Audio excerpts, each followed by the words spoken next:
What's up, sunshine? We finally made it to the best day of the week, Friday. I'm Coy Wire. This is CNN 10, your 10 minutes of news with no opinion, no slant. I just tell you the what, letting you decide what to think. Thank you for choosing to spend part of your day with me. Let's get to it. Lots of talk these days about the negative impact social media could be having on our mental health. Mindless scrolling leading to poor sleeping habits, potential online harassment, the list goes on.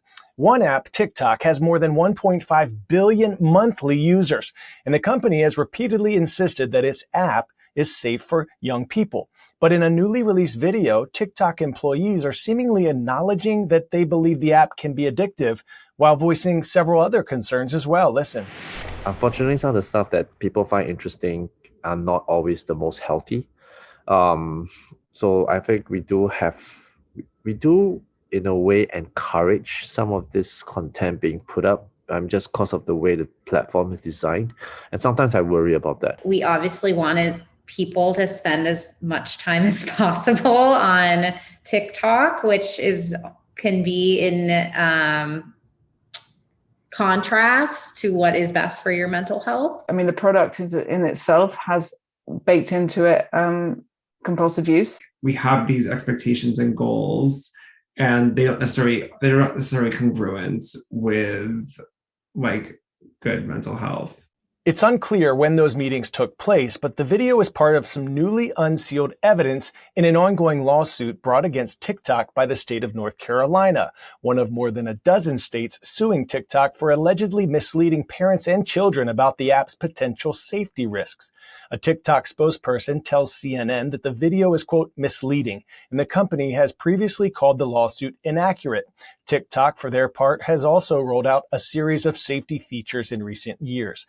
All of this is happening just weeks before TikTok could be banned in the United States if Chinese parent company ByteDance does not sell the app to an American company by September 17th.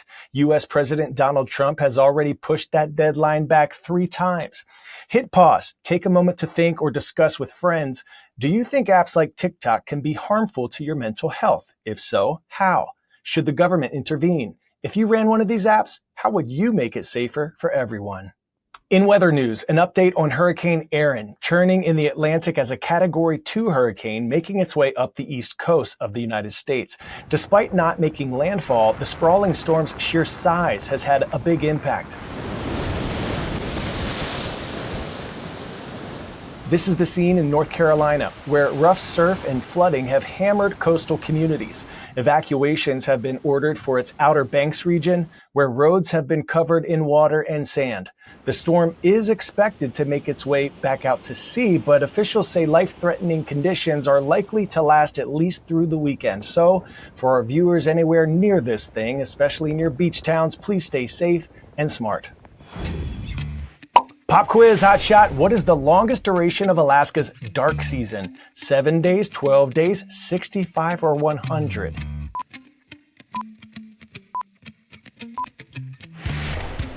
If you said 65 days, ding ding, you are correct. It takes about 2 months for the sun to rise above the horizon in Alaska's northernmost town, Utqiagvik. This occurs from mid-November to late January. Quick question. Have you ever had the chance to stare up at the nighttime sky far away from city lights and notice just how dark it can get and how many more stars you can see? Well, did you know that these dark skies are essential? Ecosystems around the world, many plants, animals, insects, etc., depend on dark skies just as they do the sun. But growing light pollution caused by artificial lights shining at night is making very dark skies less common. In this month's Call to Earth, we're hearing from one organization trying to change that by leading a global charge to restore this vital part of the night. As an astrophotographer, I come to places like this all the time and seek out dark skies, but that's becoming a rarer and harder thing to find nowadays. The saddest thing is that people don't get to witness things like this. This shouldn't have to be so hard to get to. My name is Aaron Cherry. I'm a bar owner in Redruth, and I'm a part-time astrophotographer. This is St Michael's Mount. It's say one of the most beautiful locations, I think, in Cornwall. Right now at this location, we couldn't shoot much astrophotography here because the light pollution is too much in the background from the villages, from the town, from the street lighting. Places like this really affects the natural world. Insects, moths, birds, it all has a knock-on effect.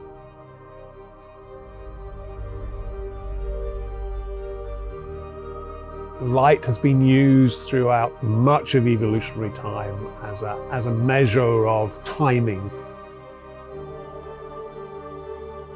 And so lots and lots of organisms have used that. And now what we're doing is changing those natural cycles of light through the introduction of artificial light.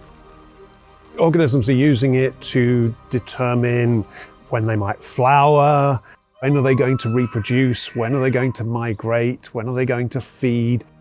So we're fundamentally eroding, distorting those light cycles on an enormous scale. Dark Sky International is the leading organization internationally protecting dark skies, restoring dark skies where we've already lost them because of the introduction of artificial light. Let's bring up light pollution map. This is the West Penwith Dark Sky location, which is a national dark sky site.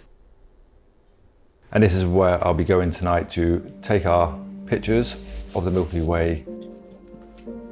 This is probably the darkest skies we've got in the UK. We've all got to appreciate the night sky, even if it just means turning off your security light and going outside and standing out there for 10 minutes. You'd be surprised what you might see. And now we're ready to start shooting. So this will be a 15-second exposure at f2.8 ISO 6400. Now that shows you how much light pollution is now coming from Penzance, a local town here.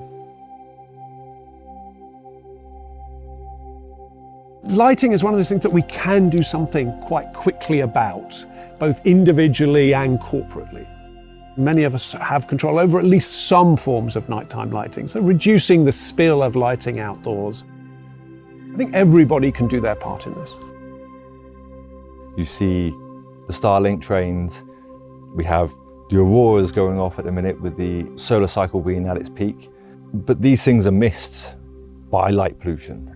By doing what we do here with astrophotography and stuff, it's trying to recapture that and then spread that with the world and seeing what nature really has to offer.